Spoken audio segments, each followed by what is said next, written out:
nalo jambo la nisumbua akili, ulimwengu umepasuka mahali. Mungu alipanga usiku saya kulala, mbona walimwengu mumebadili mipango? Usiku sasa imegeuka mchana, na mchana sasa ni kama usiku jamani. Mi nashangaa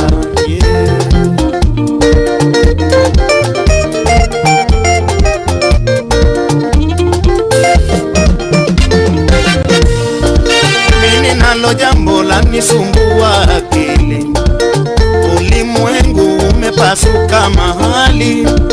Mungu alipanga usiku saya kulala, mbona walimwengu mumebadili mipango? Usiku sasa imegeuka mchana, na mchana sasa ni kama usiku jamani. Mi nashangaa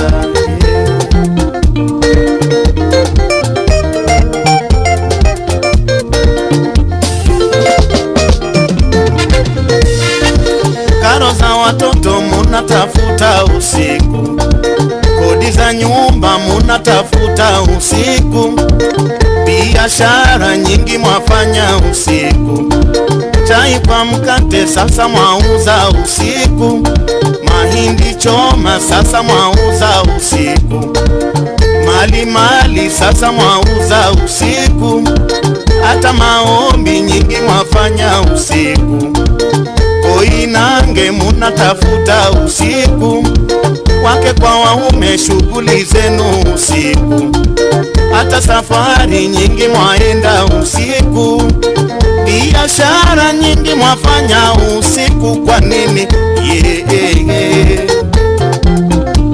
Mi nashangaa solo.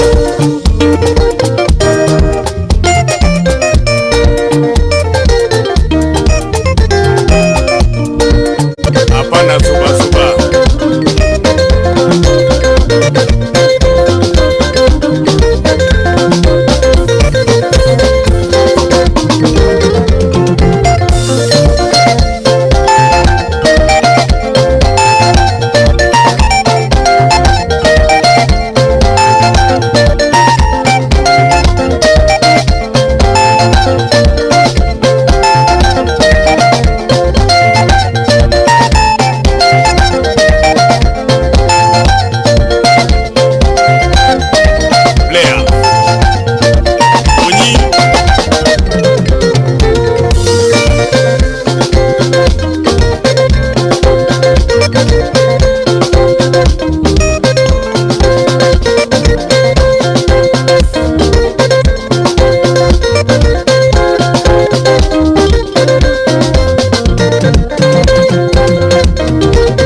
Ikera no sidoya mambala ikera no sidoya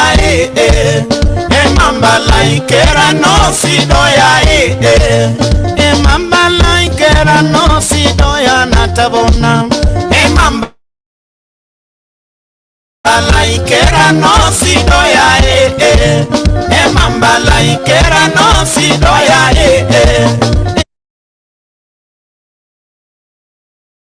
All right.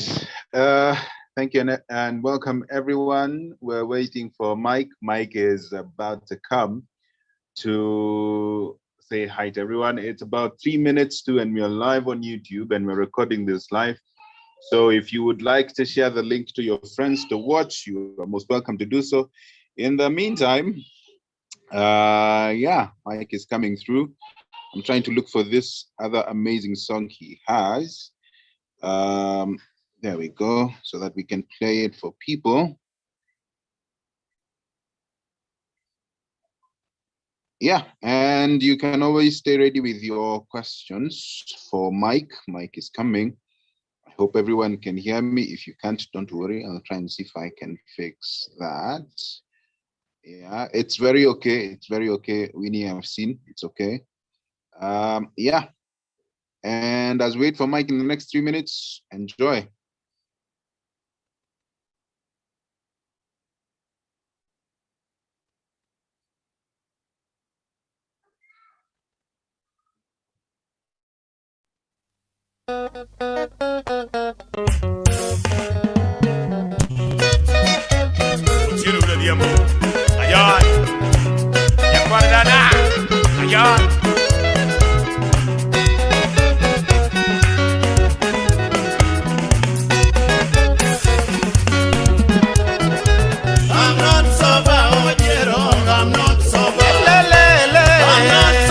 Because I've taken Guinness. Mama, I've taken Guinness, that has got my call power. Baby, yangu, I'm not sober. Watoto yangu, I'm not sober. Wasasi yangu, I'm not sober. You know, Ayon, I see. I'm not sober, oh dear, I'm not sober. Because I've taken Guinness. Mama, I've taken Guinness, that has got my God power. Baby, yangu, I'm not sober. Watoto yangu, I'm not sober. Wasasi yangu, I'm not sober. I'm not sober, oh dear, I'm not sober. I'm not sober because I've taken Guinness. I've taken Guinness, that has got my God power. Wacheni sasa niseme nimelewaje. Wacheni leo niseme nimelewaje. Jura mukeni kutoka Uyoma ni engineer yake mukeli amenunua Guinness sita. Kariso Konjo kutoka Nyakach, Vice Principal Elgon Vilgole amenunua Guinness 8. Andu Nyabola kutoka Lego amenunua Kiret 2. Oduor Personnel kutoka Ukwala, rafiki yake Athieno amenunua Kiret 2.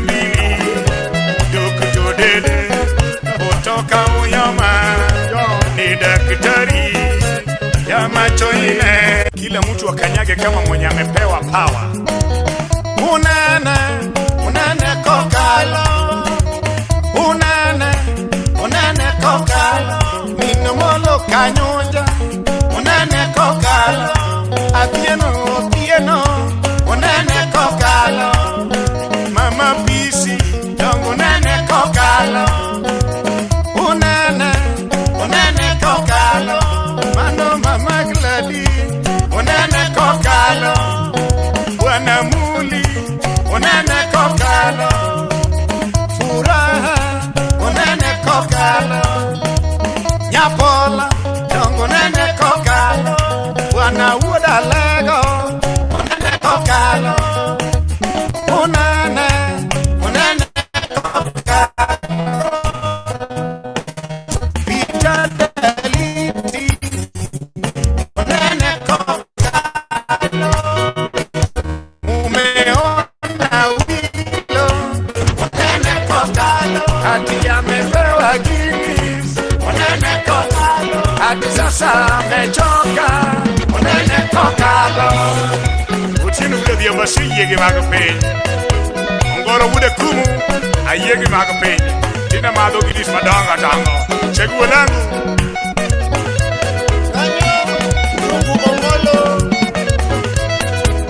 Asam word yorongo.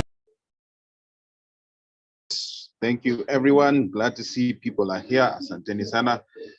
That was Mike. Let me see if I can go find him so that he can come and join us. Asanteni sana for being here with us. Let me see if I can talk to Mike. right now. And in the moment, have your questions ready for Mike.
Looks like this is gonna be attended by Luos because they like unene kokalo.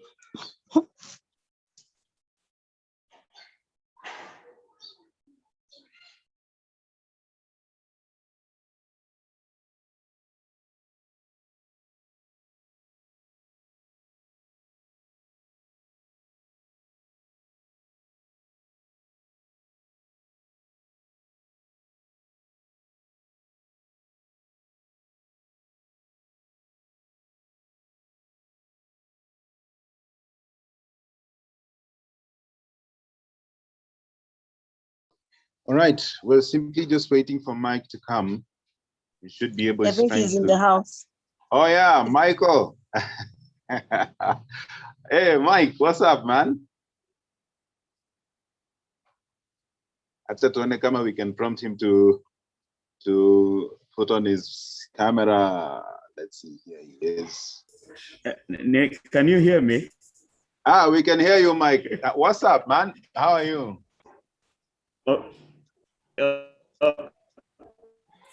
Cool. How are you doing? I'm good, bwana. Tumecheza muziki yako, tumecheza. Nimeisikia. Hello, habari ya Madam President.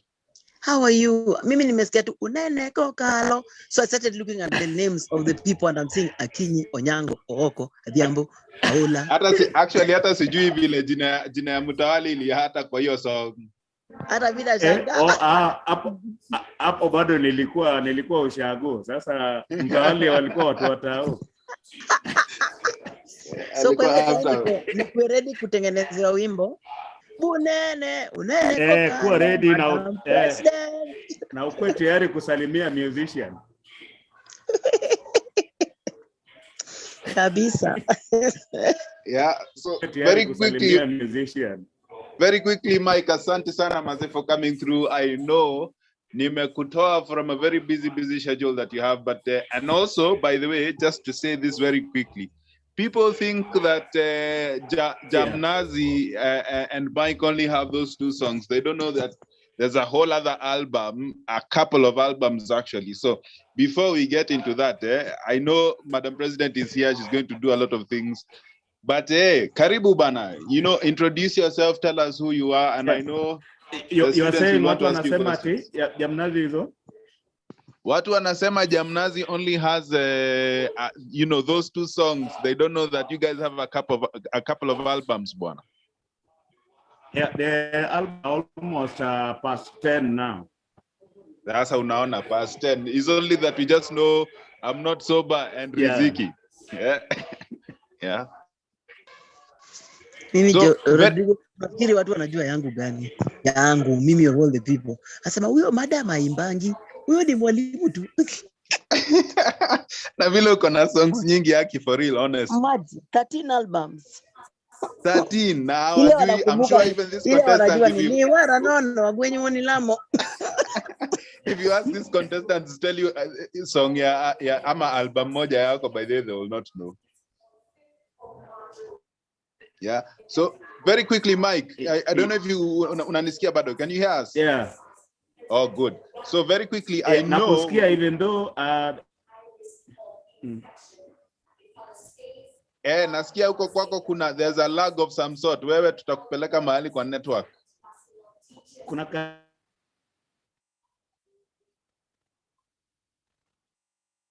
Kuna kalag fulani kwako. Yeah, there is a sijui ni network yako. Enda 4G, wachana mambo ya 3G.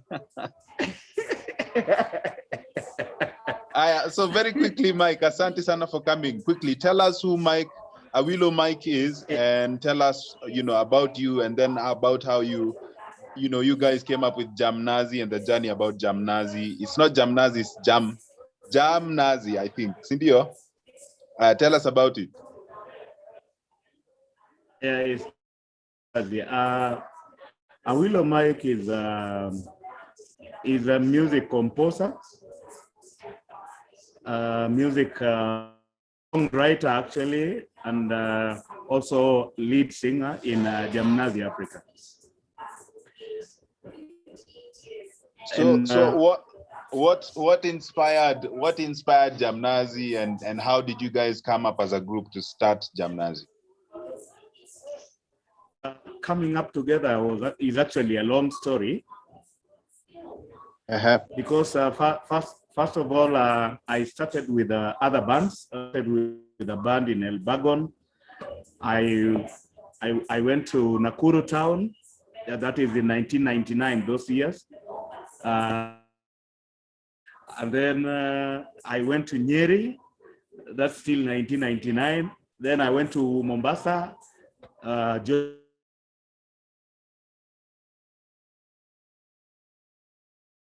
One at Eldoret, Peter Daliti. Then we formed Jamnazi Africa Band. It's a long story. So very quickly, yes, thank you. That's what I wanted to ask. How far have you traveled?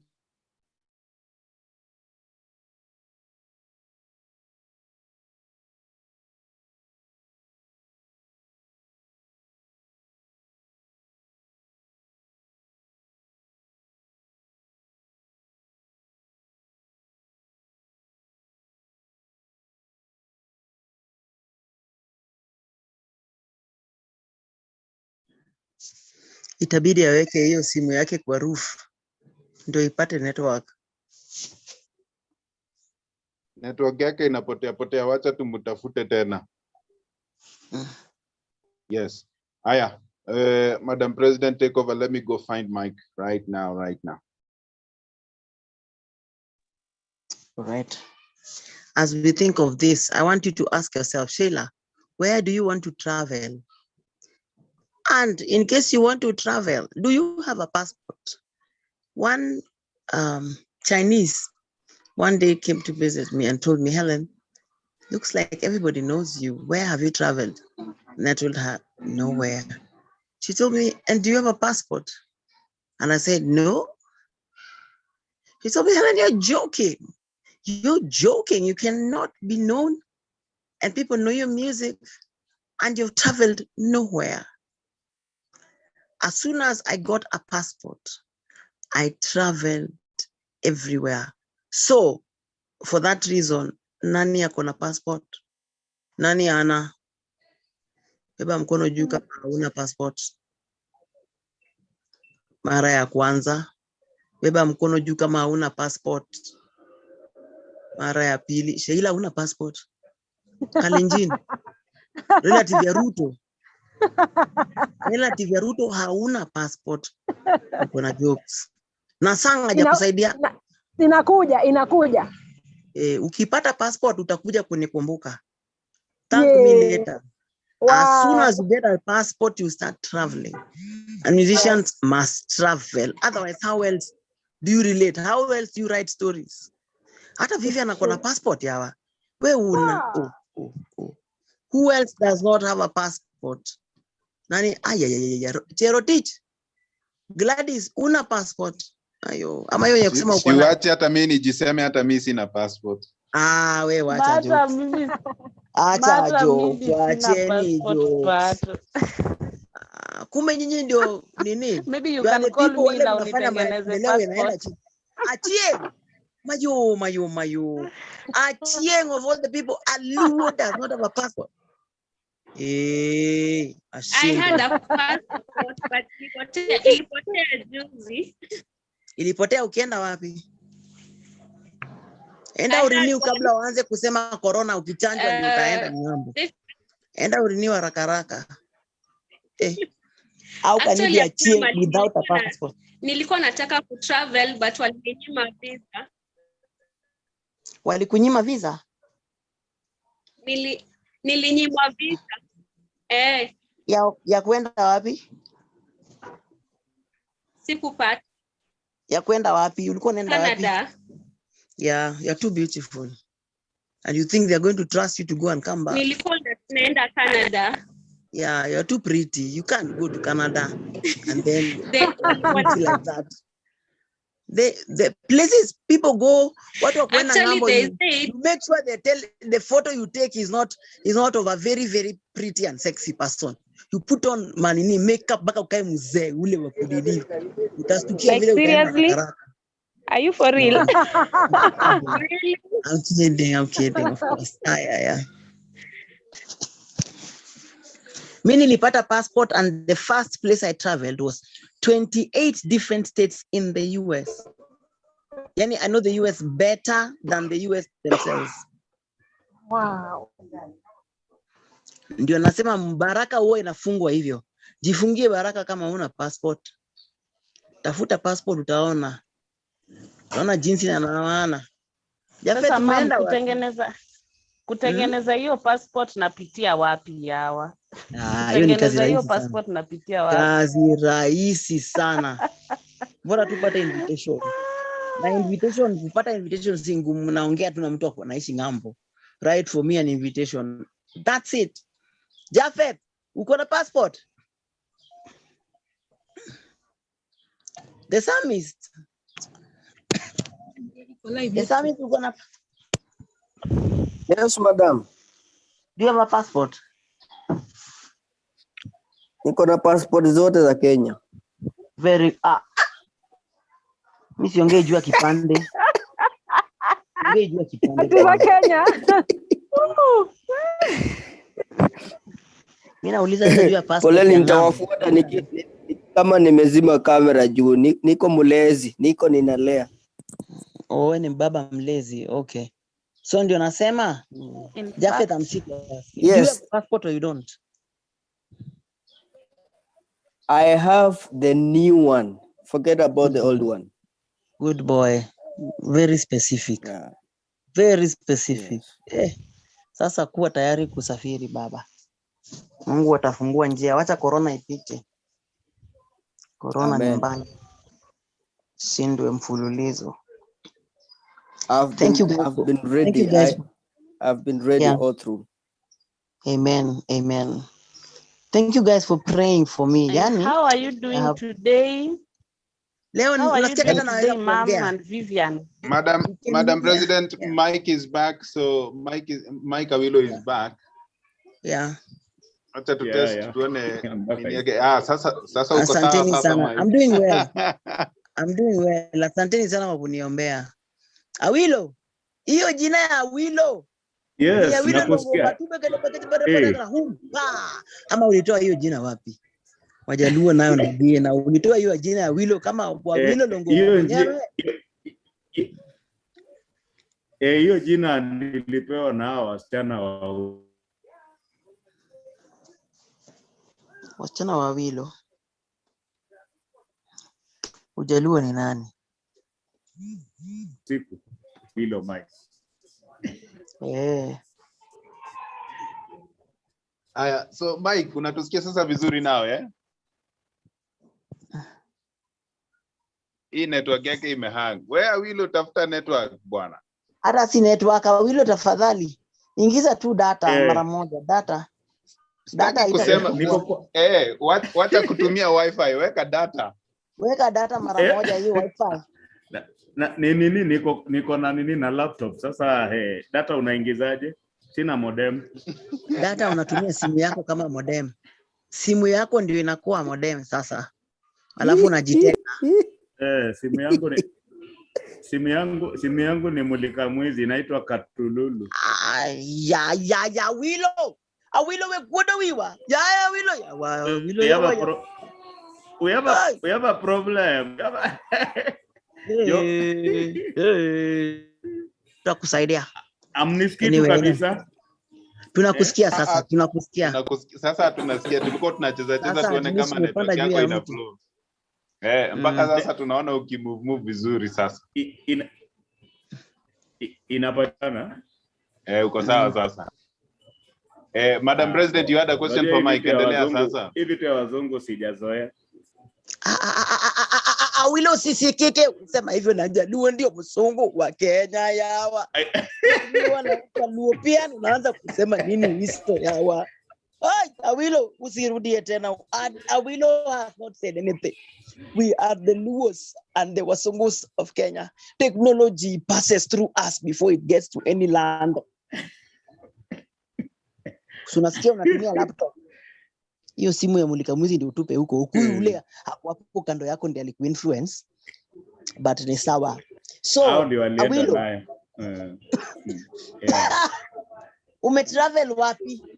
Ulifika wapi na ulianzisha wapi kutravel?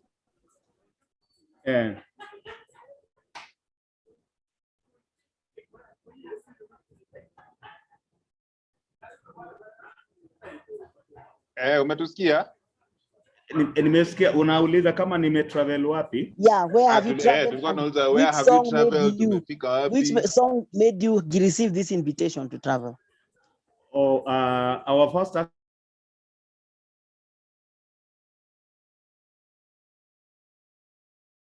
outside.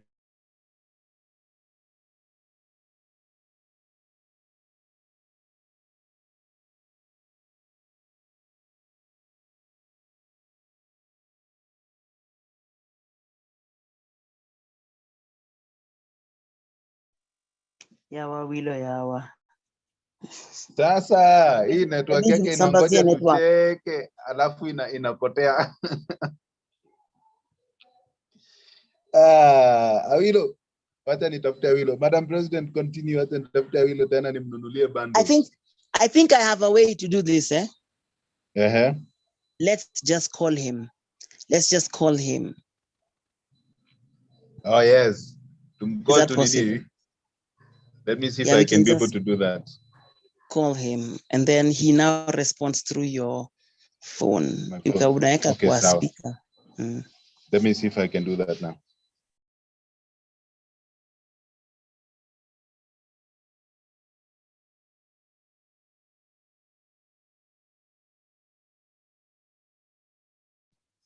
Meanwhile, what is the dream country? Where can you quickly write on your chat? Where do you want to have traveled to if Jesus tarries? Where do you want to have traveled to?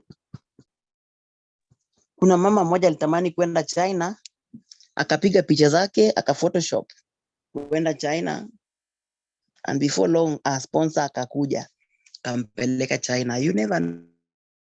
Where would you like to travel to? Kindly write that down in your chat.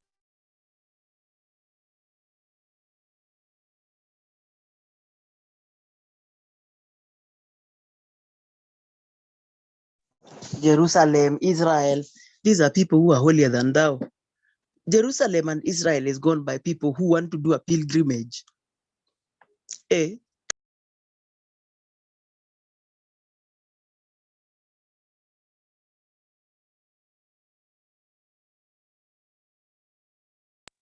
why do you want to go to Mexico? What's there in Mexico? Why do you want to travel to Mexico?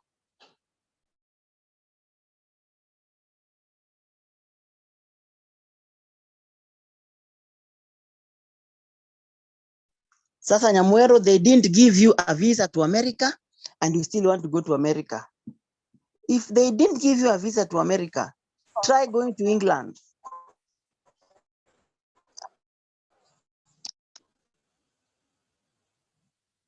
Yeah.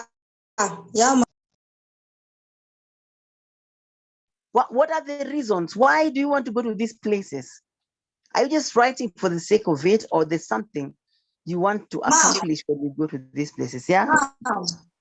Me, I love Jamaican music. Okay. What are you doing about it? Have you started learning how to speak to Jamaica? The other day, somebody would tell me that when you want to go to Jamaica, you start speaking like the Jamaicans. When you get there and the one, I get the language and then get the way to make your way, find around the language. Damn, taking me people. I can imagine Nyamwero speaking Jamaica. Jamaica, I can imagine you speaking that language. Now I'm a fan. Lightning.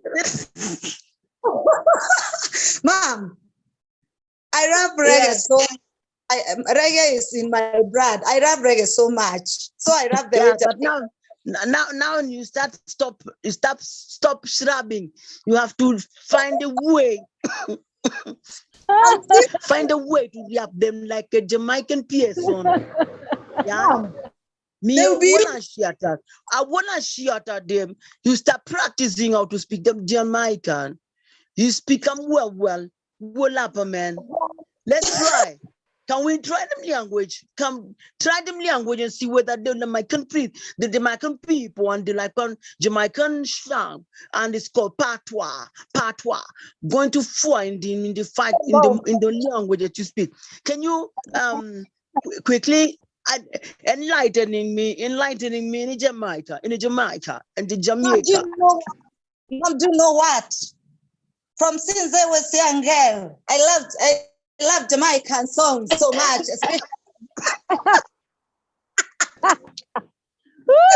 People, can you tell me whether she did PSM speaking the language of Jamaica? You Shira, let me tell you. Jamaican tell you. It's Wagan. Wagwan. It's not Wagan, it is Wagwan. Wagwan means. I appreciate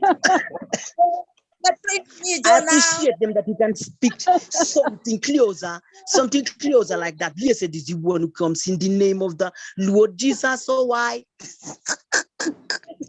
I love legge.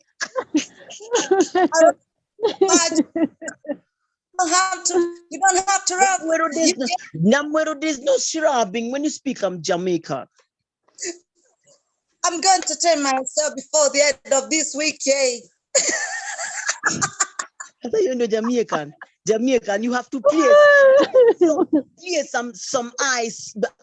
You better wall up some eye before someone be I find it easy to find someone looking for you.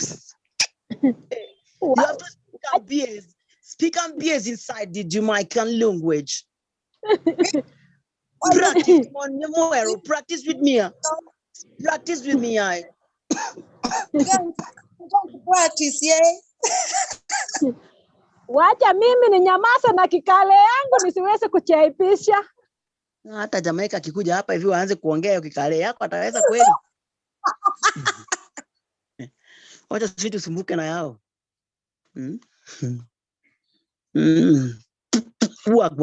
Wagwan, you get them something, things you get them well.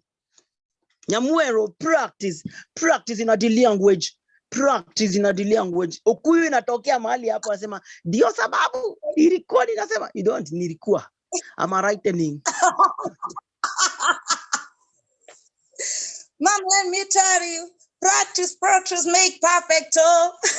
That's English. So speaking English, you're not speaking Jamaican patois.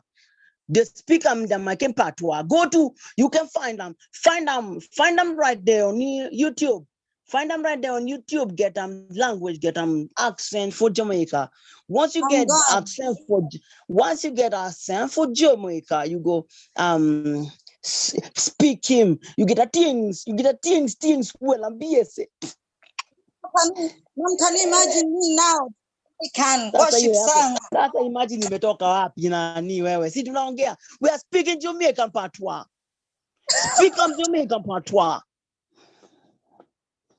Get into the language. Find an eye for eye, an eye for eye, healthy life, ate some rice. You people stop killing me.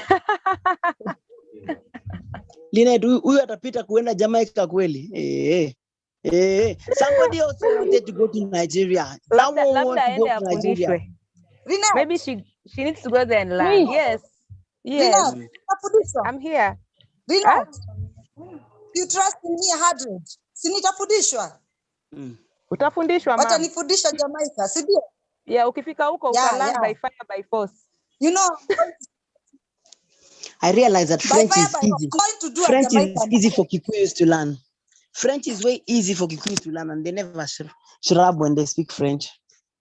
So maybe you can start with that one. Start with French. If you pass French, then Jamaica can go coming well into your mouth. Okay. Madam President, yes. Mike is still looking. Mike is now looking for a phone. I'm about to see he's just buying bundles so that he can come online. So we're okay. Okay. Sawa. We are in Jamaica. Jamaica with Madame Nyamuero. Nyamuero don't have the accent for Jamaica. She won't go to Jamaica, but accent for Jamaica, no, find them. So I'm telling her, get the accent for Jamaica, get the accent for French, get the accent, speak them. You guys speak a work one. Once you finish a speak a work one, you go find easy to speak Jamaica once you learn French. But she is just like writing is just coming in her mouth. You're awakening up, mom. Mnafanya nimepona na nilikuwa mgonjwa. Hata sasa nimepona kabisa. Vibe tumepona.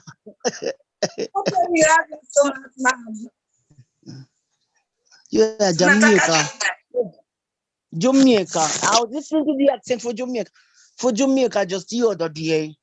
And I said, that's a one. I want to share the work one. I will teach myself. I teach myself how to speak Jamaica. One day I fly on Jamaica. You have to speak with the BAs. BAs for Jamaican. One day, one touch, you get well. You get I for the I. For you to speak to Jamaica, you put some I everywhere, yeah. And instead of saying I, you say I. Yeah. Yeah, me I. I and I, me I. I'll have a Nyamuero. You start with the I and I. Yes, I and I. Can you never say the statement? I and I. I and I. Yeah, no, not I and I. It's I and I. Mom, I'm still in nursery. I and I. I and I. There used to be a friend of mine. She's Meru. She went to the US. Her children speak very good English and they speak like Americans. How you doing, mother? It's good to see you, mother. How you doing? So she paid for lessons. She paid for lessons to learn English. So when we are on the road, she'll say, can you see the car? It's coming this side. He's going on the offside. So once she forgotten school fees, accent Kimeru. Akikumbuka school fees anasema car. The people.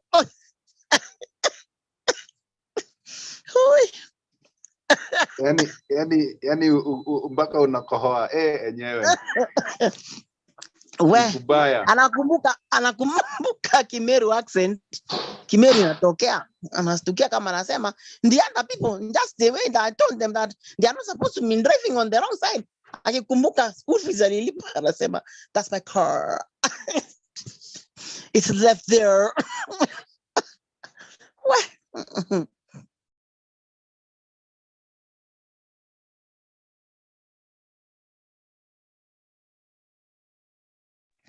Nisiwaambukize corona. Anyway. Jamnazi amefika au bado?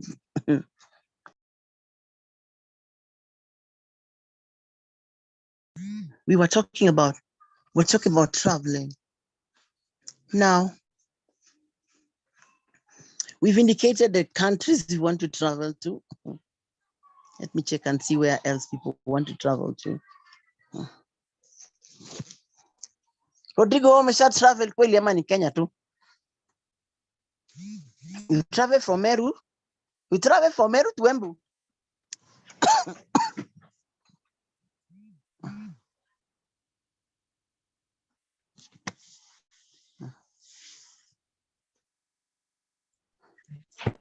Mom. Yeah. Wewe Gladys wewe. Mom, uko poa lakini? Niko poa. Mimi nimetravel UK. Hiyo ni United Kisumu, hapa Kisumu. Haina shida. Hapo. Ipo tu ndo nimetravel lakini. Lako joto huko kidogo. Travel to Kisumu, Kariobangi. Kona hata huko ni nchi.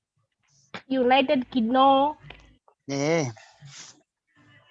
Zote ni places za kutravel.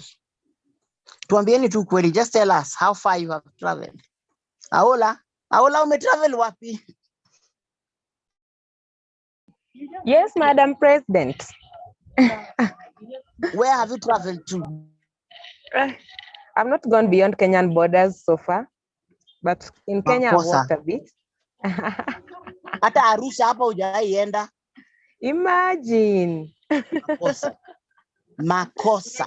I need to. 2021 isn't coming to an end before me going beyond the borders. Just take yourself to Arusha. I will. I even want to go visit Sandra Aber. I'm ready to go visit Sandra Aber in Kampala. Yes. He's about to send me an invitation. Yeah, and you pay for your food. And travel. Thank you, Mom. Don't give Sandra a budget. When they want to come to London, they come to Kenya. She was in the house. Sandra. Miss Aber, how are you? I'm coming to visit you in Kampala. I'm all right. How are you?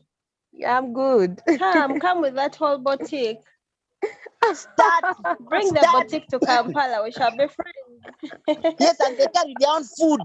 They carry their own food to come and eat there. Yeah. But Ugandan food is very tasty. But we have a lot of food in Uganda. We actually we export food to Kenya. And it is fresh food. That? Yes, even fresh bananas. Food, very fresh food. Yes. Even bananas. Yeah, that is food. So without matoke, you have not eaten any food. That is they need to know that food is foodie when there is matoke. Yes. When there is matoke, so that is food. Invite yourself to Sandra's That is in place. Uganda. Yes. Invite yourself. Once you have a budget. I've invited myself first. I've invited myself first. So Sandra, you better just be ready. Show up. Very ready already. You can even come now. Oh God. No, Sandra, is there LV competition? Is there corona in Uganda? When people get there, will they be given 14 days of quarantine? No, there is no corona in Uganda and there is no more quarantine. Okay. People start traveling there and then start learning the language fast before you get to the place. Because you might start speaking to people English and they don't know English. They will tell you, hey, what is a liver? I say, hey, a liver. Hey, can't you see when teacher Pamela? No, ma'am, most Ugandans know English. Yeah, but not everybody. Those are Uganda, but most of us know English. Yes, but the English they know sometimes. The one that is from the streets is very dangerous. Somebody was saying, where is the brain? They say, the brain is in my shoe. Hey, where is the brain? Don't you see it is in my shoe? So learn Uganda English so you can know how to work your way around Uganda. Even the accent for Uganda. So when you get there, they think that you're part of them. Then you don't get lost and misinformed directions. Isn't it, Sandra? Before you go to a place, first of all, yes, ma'am, learn how to speak some language that they appreciate. Then see, I'm learning. Yes, I'm learning Swahili. To Kenya, learn some Swahili. I'm learning so much. Listen to Kansime. Listen to Kansime. Listen to Teacher Mpamire. He will teach you how to speak Uganda Swahili, Uganda English, and then make your way to Uganda. When you get to Uganda, then people start appreciating you like a film Uganda.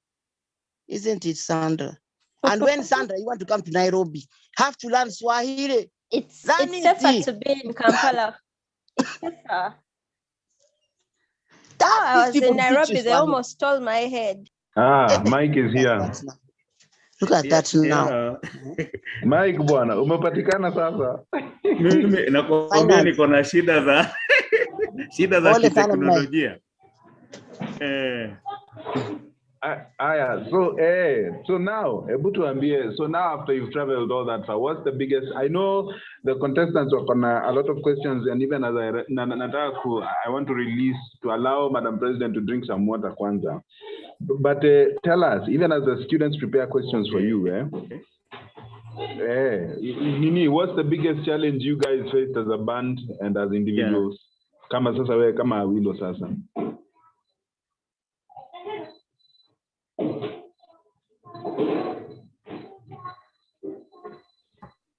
What's the biggest?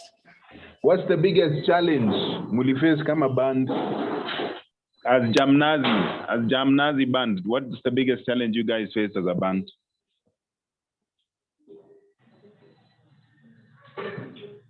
I thought he was gonna say women. Hata mimi nangojea women. Mike, can you hear us? Ama umepotea tena?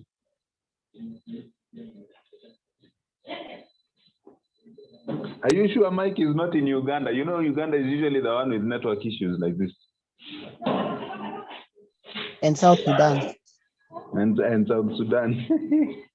Let me see. Mike, can you hear us? Potea. Okay, Madam President, let me see if I can call him now. Yeah, I think let's just call him straight. So, and then you put him on a speaker.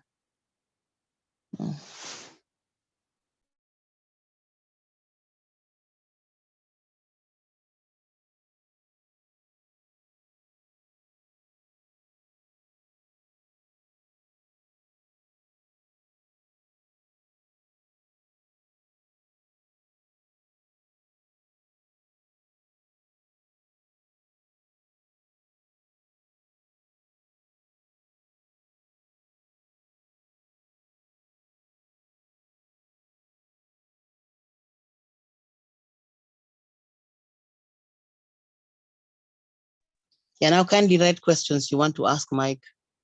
Write your questions on. What are some of the questions you want to ask Mike? Write them on the chat.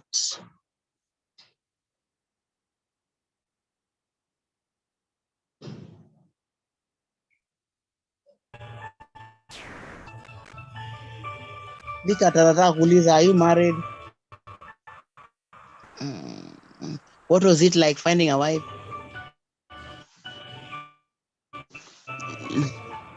Nataka recipe ya wife.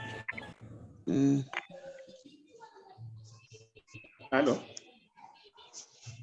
Yes. Ndio najaribu ku multitask. Kwa email ndio nafungua kwa simu ya mwenyewe. Ya Mike yawa tena unawacha unasema unawacha tu unawacha tu tena loudly ati kwa simu ya mwenyewe. Hey, yeah, Mike, yeah. Madam President. You know, even as Mike and Ajisot, because nimeacha kijisot now, I've just been informed that Margaret Odera is currently receiving the vaccination for corona. Yes.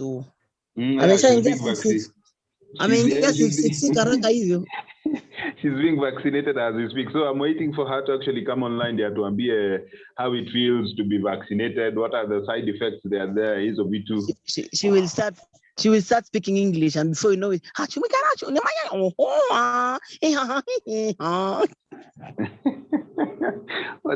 she's supposed to come in to Ambia. She's currently standing. She's on queue somewhere, supposed to receive vaccination since part of the first responders of the coronavirus. And for those of you who don't know, very soon there's going to be a lockdown. So again. Yes. Very soon there's going to be a lockdown. There's going to be a lockdown in Mombasa, probably Kisumu and parts of Nakuru. Are they hotspots? Rod, are the numbers rising too much over there? Why are they proposing for those lockdowns? Because this third wave is coming for everybody, so we'd rather just stay prepared either way. Yes. So are those my fair share. I've already received my fair share. They are not dangerous ones. Madam President, in fact, you're supposed to be vaccinated in a few days, actually. Oh, Miss 36. Don't forget Vivian too. Why Vivian? Why Vivian?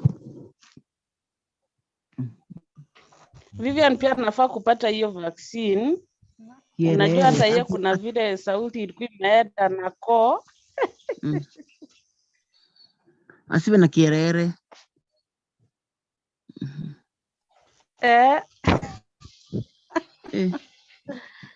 Mom,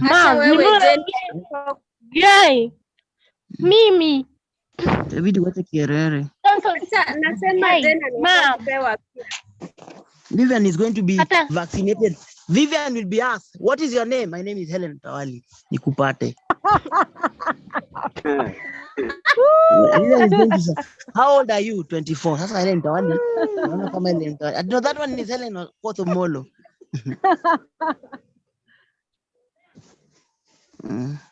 Yeah, so we try to get Mike on the phone so that we can listen to him on phone as you know, a call, but it's refused. Unfortunately, Zoom does not allow multitasking of microphones.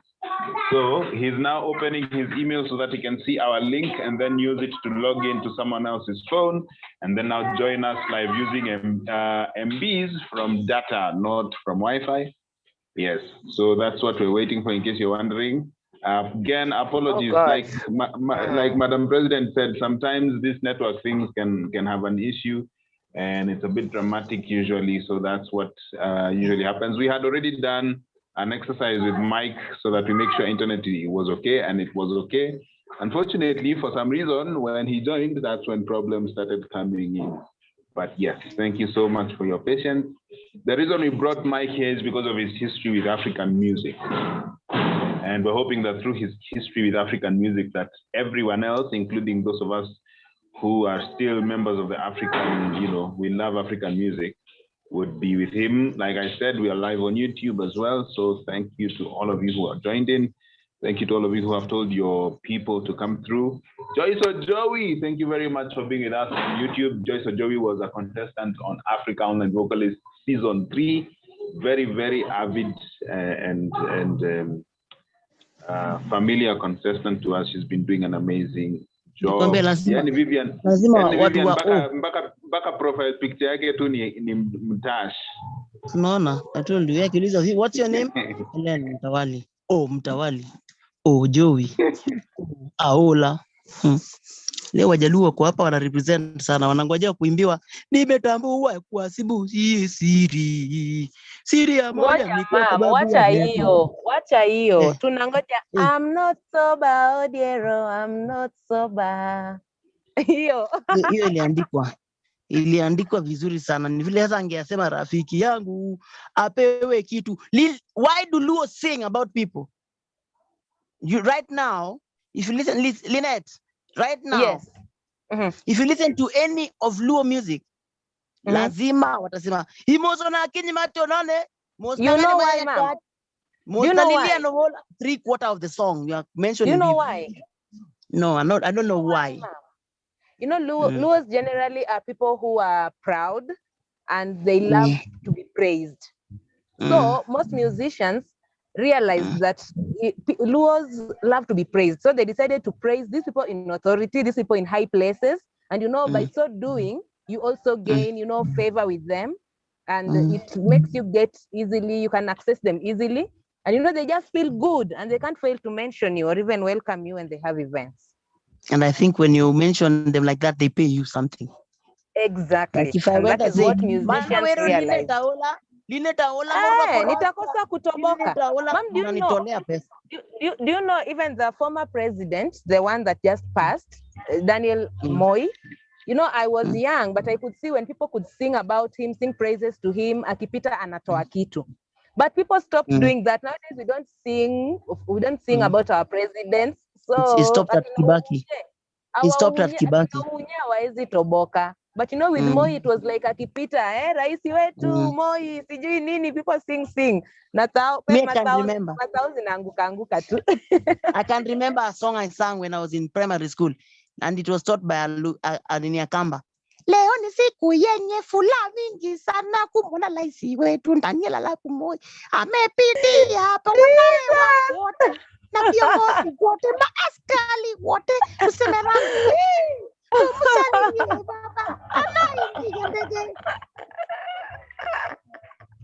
Tumeshamaliza na hapo Moi, sasa tukuingia kwa nini, kwa brigedia wetu pia afanya rambe nayo maaskari wote tufanye rambe.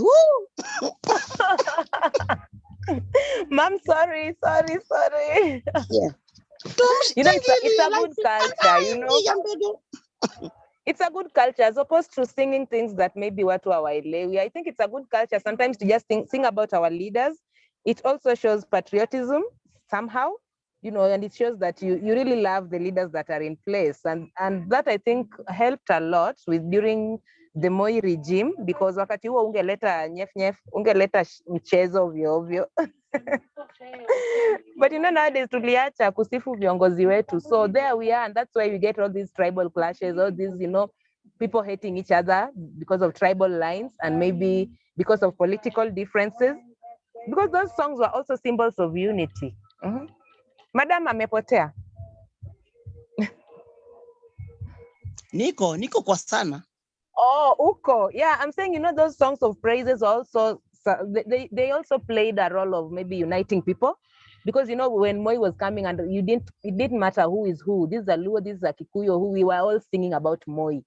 But now we stopped that. So I think we need to go back to that stage, that point where we can just praise our leaders and accept them because they're already there. There's nothing we can do, whether you liked him or not, whether you voted or not. So he's still your president. There used to be people who write nice songs then.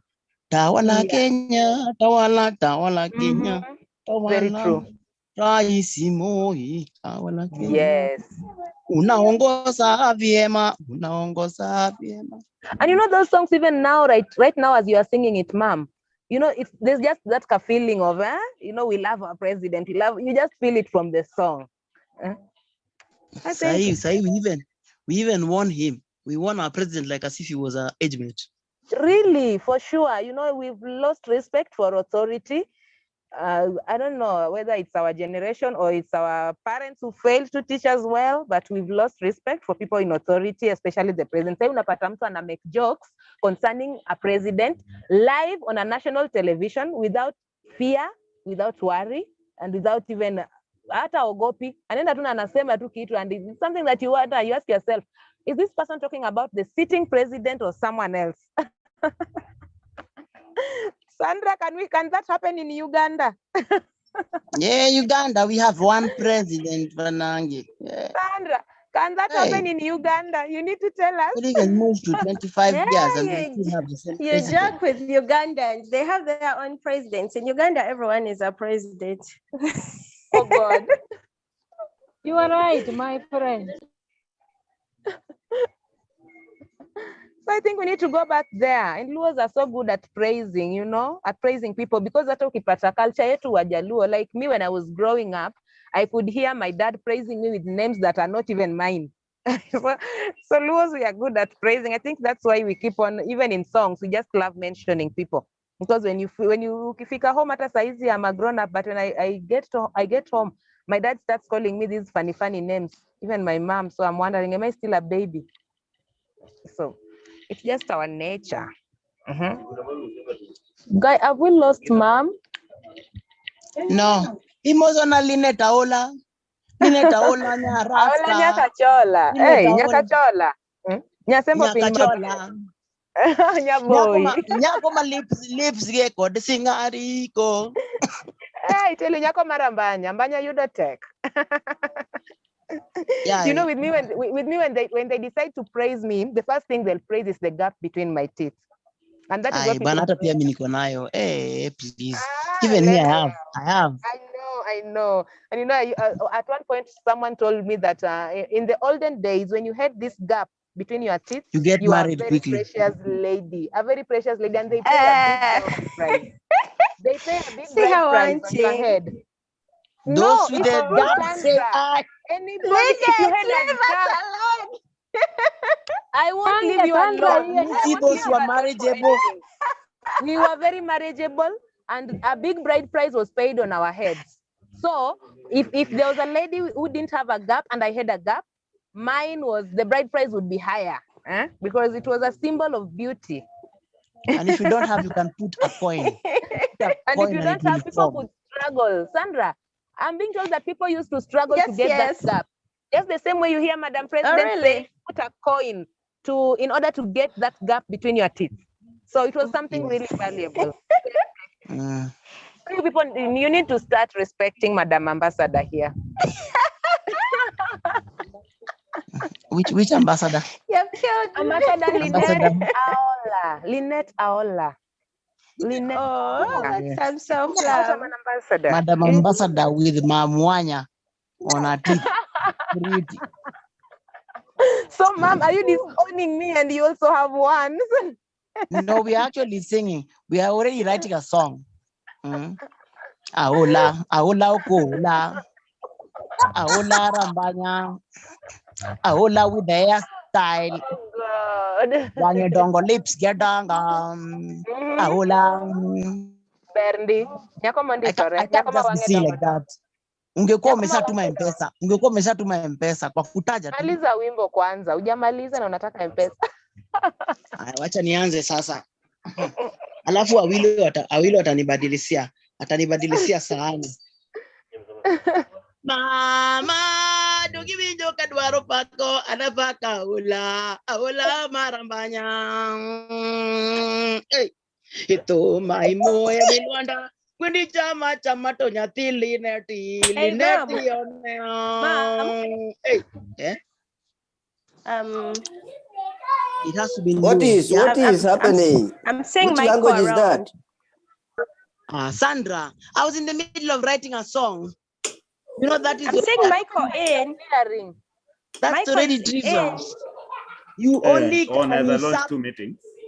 You can usurp my song with points, or you usurp my song. You people interfering, and a song is being written for me. Yes. And you are interfering. So you people, you need to pay. They are fined. They should be fined. How much money? Inaendelea kudownload sasa. You can only. Instead of saying good, interfering. You're fined. Nani Japheth is asking how much money? 1,000 bob. 1,000 bob. See what to. Mimi nalo jambo la nisumbua akili. Unaiba tune ya mtu. Unaiba. We are writing a new song. You are not supposed to sing someone else's song. Look at this one. Yeah. Ya munazi amepotelea wapi? Walineti waka inakata kufanya jamani. Zuku imegoma.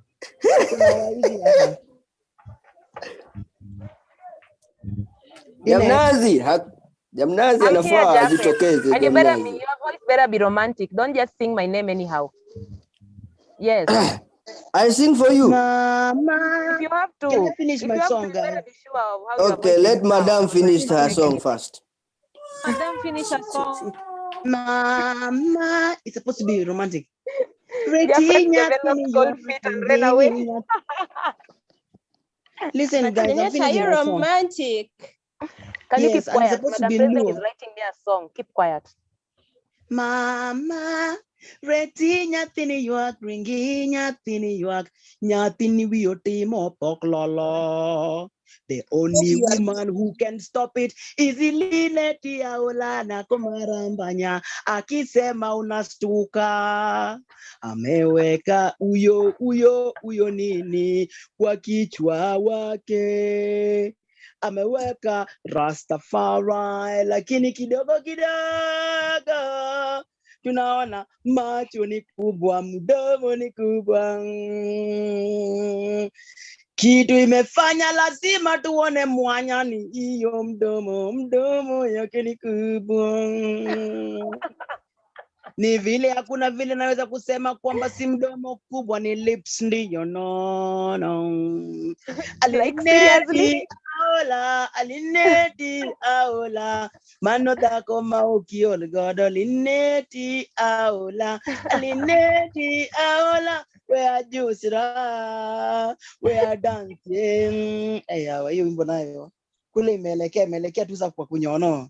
Are you serious? Mom, is that supposed to be a praise? Is that supposed to be a praise? Can I subscribe? Yes. It is praise. I subscribe. Corona mpaka mapua anaanza kutoka ginene. Hata Fred anauliza ati hiyo ni romantic song. Sisi kwetu romantic ni kitu yote ile inaweza kuwa romance. Inaweza kuwa romance. Fred is asking from the comments, is that a romantic song? Inakuja kwa romance hapo sasa. Inakuja kwa romance. Nilifika kwa lips. Nikasema lips ni kubwa. Kwa sababu for lack of a better word, we don't have romantic lips in Swahili or Luo, so we say it is a big mouth. Big mouth. Like seriously. We don't have words to describe sexy lips, so we say mdomo ni kubwa. Mdomo kubwa. Meno iko na singari. Macho kubwa. Nywele iko na rasta. Mdomo kubwa, macho kubwa, mdomo kubwa. That's supposed to be romantic in Luo. Okay. Okay. Asanteni sana. My M-Pesa is 0722699932. Romantic in Luo is big eyes. Yes. That's what I know. Big yes, eyes. Elena wange dongo. Yes, that's what I say. We don't have. Yakoma wange dongo. Hey. That is romantic. Yeah, in Luo that's romantic. That's romantic. Yeah. We don't have word for sexy. We don't have word for sexy. For us, sexy is big. Sianda dongo. Wangene dongo. Bame dongo. Doge be duong. That is romantic. Ogwande dongo. Yes. Jina ngekuwa kwa chapatu yake yote. Wa? So, ladies and gentlemen, my M-Pesa is 0722699932. Mkiona kama mmebarikiwa. Nani amesema nimeenda? I am around. I am here. Sijaenda mahali. Thank you. Donge, we don't have words for romantic mouth. It is called big mouth. Donge. No Let romantic. me tell us. Maybe from coast eyes. there's a word. Yeah. Maybe from coast there's a word. That is the real word. Winnie. Sasa Jena anatuwekea mic on acheke. Akicheka ana disappear. Jamani, ma'am, kuna kitu inaendeleanga hapa. Kama nini? If I talk, these people complain. Nikinyamaza wana complain. What do they want me to do? To cry or to keep die? Quiet and talk at the same time. We want you to keep quiet and talk at the same time. Try something else. Drinking water, cry baby. Yawa Jamnasi alienda kabisa yawa. Mliongea juu ya challenge. Sasa challenge ndio hiyo sasa. Challenge ya internet. Situku interview wewe basi. Now that Jamnasi is lost. Mimi ni interviewini tu haina shida. Just go ahead. Do we have a show this weekend? Mom. Yes, we have shows every weekend. Every weekend. So what's the challenge this week?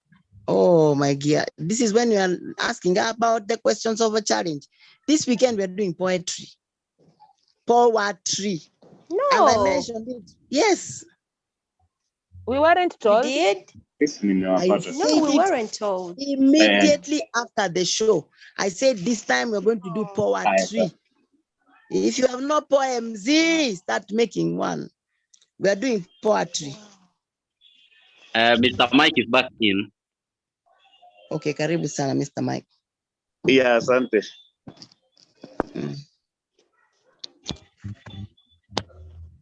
Finally. Mike, can you hear us now? Now I can hear. Now everything is mambo ni Ulaya. Jesus, ni sawa. Jesus, hii teknolojia ilikuja na meli ama ndege. Usijali. Madam President, bado wako hapa, at least finally imejoin. Yeah, and now you can hear me clearly, yeah? Now I can hear you clearly. Now we can even see you clearly. Very quickly, I want to jump Teknolojia ya Wajaluo inakujanga na ndege. Haiwezi kuja na meli. Meli tuliwachia ukuni. Haikuji na meli.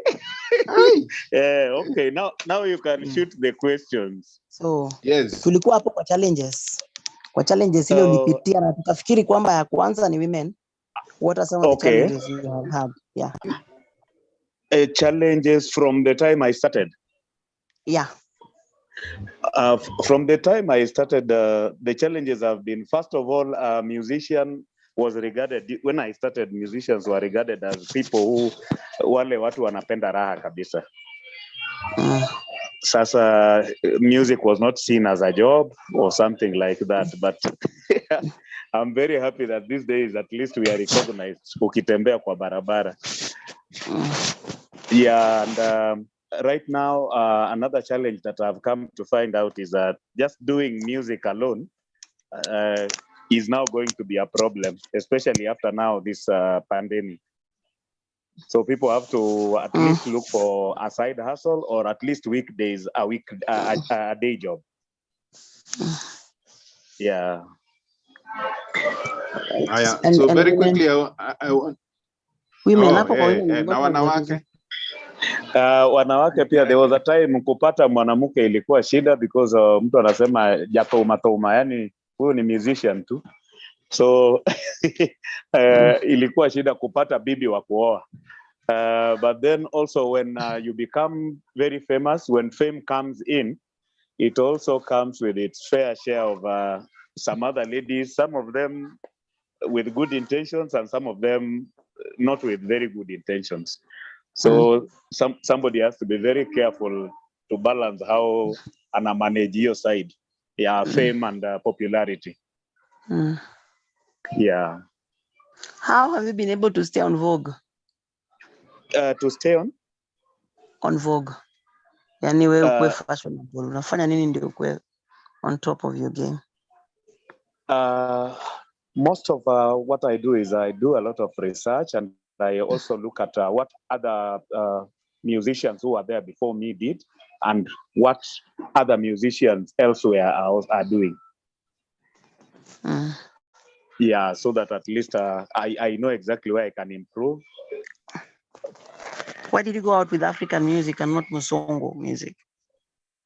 Like Benga. Yes. Yeah, my history starts from my maternal grandfather. My maternal grandfather used to play a lot of KBC, ile Mwalimu James Onyango Joel.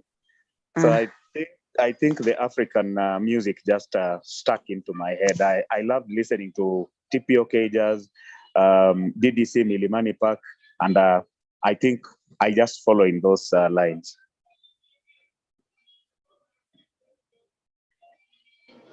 Oh, okay.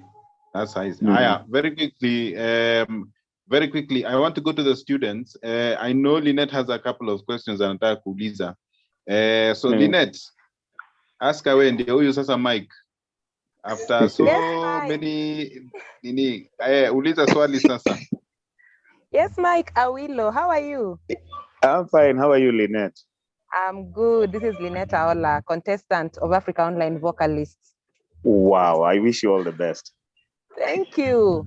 I just want to find out, just quickly, in 2007, there are a couple of awards you won. You won the Kisima Awards, I think, Western Song of the Year. Yeah, and correct. Also Pama Awards for Uganda. Tell us about that. How has it been? Well, that was actually the we were in our prime, and I was very much happy that we were coming from somewhere in the interior of Kenya. You know, most musicians actually come from Nairobi to win awards. We were so happy that we were coming from a small town called Eldoret. We call it Sizibo. Wow, that's where I live right now. Really? Yes, I live in Eldoret. Yeah, we were so happy to see that a band from the Shen guys call it Bundus. A band from Bundus inaweza kushinda award. It was, I mean, for us it was our highest actually we have ever gone. Wow. And did it have any effect on your music, on your musical career? The awards? Yeah, actually, winning awards gets you trips, like Madam President was saying. When, as a musician, when you get trips, that's exactly when you know you're doing something in your career. So, like, the awards helped us get so many corporate jobs, and they got us the trips that we, in 2011, we went for now Euro tour, not just German tour. So the reason was we were an award-winning team. So we got invitations to America, Germany, so many other places. So it's like it's packed off the whole thing to another level. Yeah, now it's like tuseme kama sasa umepata ka masters ama ka PhD. Unajua inaongeza hata mshahara. Really, that's true. Yeah, if you are paid 60,000 for one gig, you now graduate to 100,000 and 150,000. Yeah. Yeah. And something else, you also have a history of belonging to another music group before Jamnazi was formed, right? Yeah, I was with different music outfits before I joined Jamnazi. Before you joined, can you just brief us shortly about the transition? How was the transition like? You now having your own band and you've been working with other people in the past. How was that transition? Most of the other bands was actually to just prepare me for now having to also compose my own music. My first audition was in Elbagon, that is 99. And then I entered Nakuru, now just doing cover songs. And then my dream was that one day I will come up with a Kenyan band with disciplined members. Kenyan, actually almost like 80%. Because like in Kenya, you can never have a band, a very big band in Kenya without having some Congolese or Tanzanians or some guys from Zambia or Zimbabwe. So my dream was always, I want to form a band that has 80% Kenyan people. So eventually in 2002, I met Ongoroja Karachuonyo and my band leader, Peter Daliti. That's when now we decided, now we can do our band and start our own songs. Oh, yeah, that's good. There's this song. I don't know. I lost him, or is he still in? And I'm still in. Okay. So there's this song. I'm not sober. I'm just curious to know what inspired the lines of that song. The words.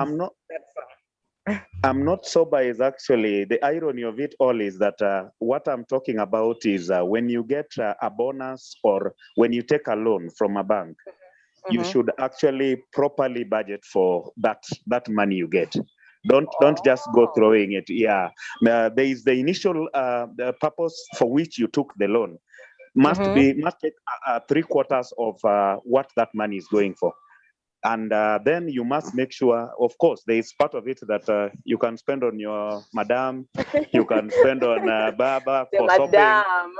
I can see the Ujaluo in you. Spend on the Yeah, madam. then a small piece, a small chunk of it, you now take some Invest. friends out for For investment.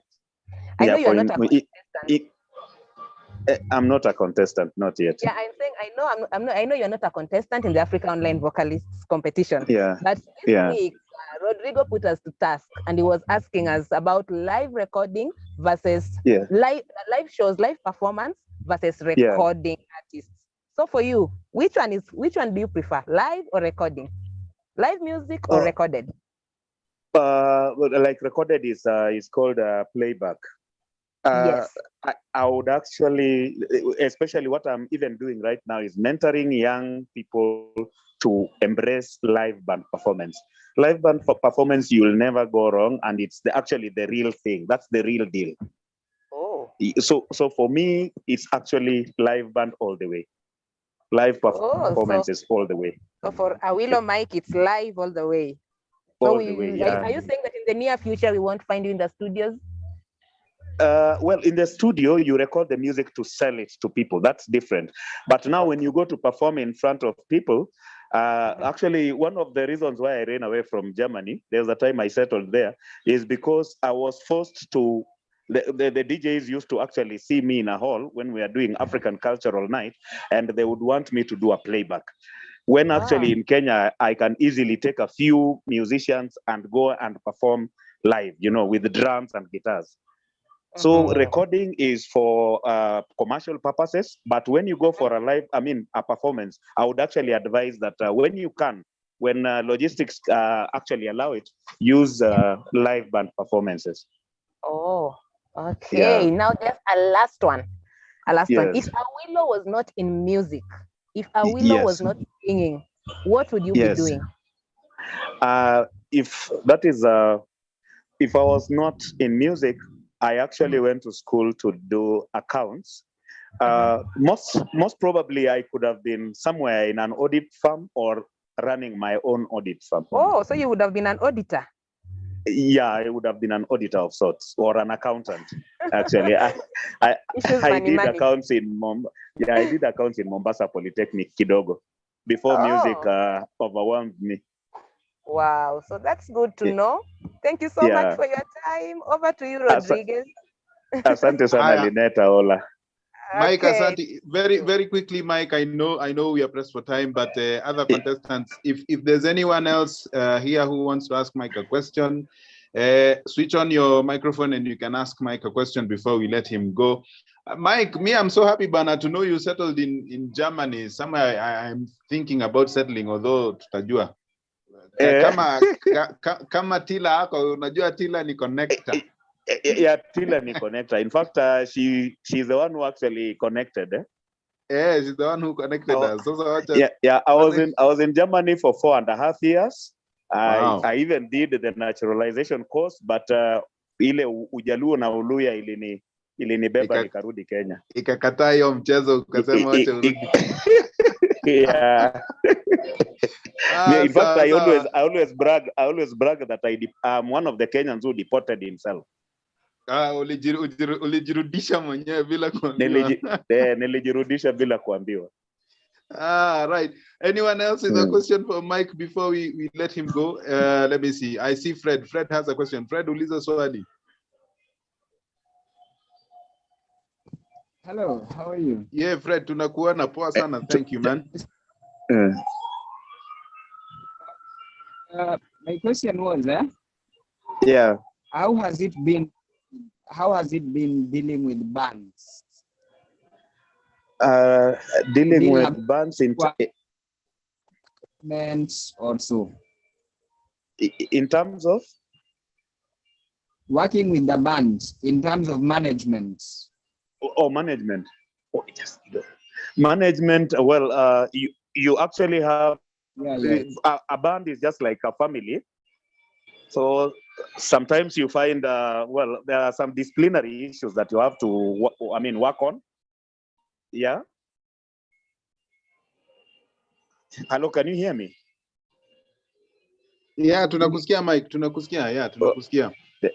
Yeah, there are disciplinary issues that you have to deal with. It's just like a family. Kuna utapata mtoto mtundu, utapata mwingine ako sawa, and yeah, but you have to be firm and you have to be focused. All right, I think we amepata jibu. As he, where is he? Fred, you have a follow-up question. You can ask. Kama uko na follow-up.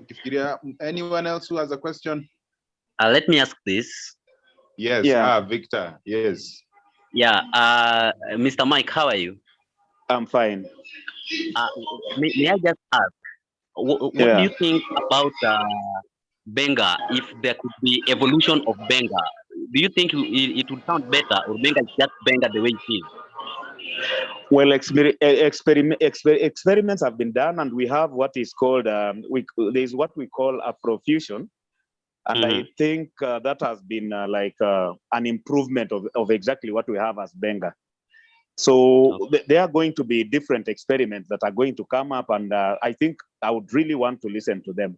Currently, I'm listening to, I don't know what it's called. I don't know, it's called Benga Soul or something like that, by musicians like Awillo and somebody called Brian Sigu. I think those, I can encourage those ones. Okay. I can really encourage those ones, yeah. Yeah, so Benga can do well with some evolution. Yeah, like Afrofusion is one way in which Benga has evolved over the years. Yeah, I encourage such kind of experiments. Thank you. Yeah, because very quickly. So endelea Mike. Yeah. Kuna ka emergency kametokea. So sijui mtanifanyaje. There's an emergency which has just nimeiona ndio maana nilikuwa nataka nikuachilie. So I know we're supposed to let you go because you have a question, but very lastly, before you go, these are contestants of Africa Online Vocalists. So I want to ask you a question. What's the last thing you want to tell these contestants as they venture into this competition that is all about African music and the African culture? Yeah, I would want I would actually want them to not only take this as a contest, but I welcome them to the world of music. Whether you win or you don't win, take music as a job and look at it as a career. Then, be natural. Don't just get into it for the sake of competition. And then I think your future will be bright. Sawa. Thank you so much, Mike, for having us. Mike also has his own YouTube channel. Mike Ndugu. Ama ni Ndugu Mike. Ni Ndugu Mike. Ndugu Mike, yes. So those unapenda kuniita ati Mike Awillo. Mike Awillo bwana. I like doing it opposite. Awillo Mike, Ndugu Mike. Awillo Mike. Yes, it's not Mike Awillo, is Awillo Mike. Yeah, it's Awillo Mike. So thank you so much, Mike, for thank you so much, Awillo, for coming, and being here with us. I was saying Mike has his own YouTube channel called Mike. Let's see if we can follow him and see how we can be able to do that. Yeah, the YouTube channel is Awillo with double L, Awillo Mike. Yeah, and Facebook is also Awillo Mike. So when I'm on IG, wakati sina katululu, it's also at Awillo Mike with double L. All right. Yeah, shukran sana for having me, by the way.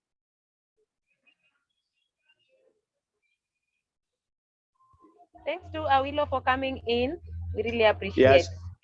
Thank you for having me, and God bless you, and all the best to the contestants. Amen. Thank you so much. Asante sana. Amen. Aya, nikija LD na kutafuta Lynette. Itafute, where I live in Eldoret and I'm not planning to relocate any soon. Not in the near future, maybe baadaye. Aya, sasa, thank you. Haujatuongelesha Kijaluo. Abiro Eldoret dwe mar ang'wen. Yes. Tarik achiel ritauru Eldoret. Tarehe moja. Where will that be? Theo ni full day. No, I'll just be nitakuwa Wagon Hotel hapo. Wagon Hotel. Yeah, Wagon Hotel. Looking forward to meeting you then. Have a good time. If you're meeting Mike, you make sure you take a selfie for proof of the fact that you met Mike. Hey. Mike, thank you. Thank you very much, Mike. Thank you for having us, Mike Tutaonana. Thank you so much. We will organize another session with you. We thank you so much for being with us, man. Okay, shukran, yeah. Okay. All right, so Asanteni Sana contestants, again, apologies for the interruption and the network issues. Madam President is still here. No, she's not. I think she's still here. Madam President, you have something to say before I close the meeting? And thank you so much to everyone on YouTube who's been supporting us. Asante Sana, this is Africa Online Vocalist. I want to see if the President will say something final as the last thing to say. Madam President? Yeah, if Madam President won't say anything, then we'll have Vivian and Victor, and then we can close the room. Vivian, anything to say? Yeah. Vivian, No. Oh, okay, good. Victor, anything to say? No, I have nothing to say. All right.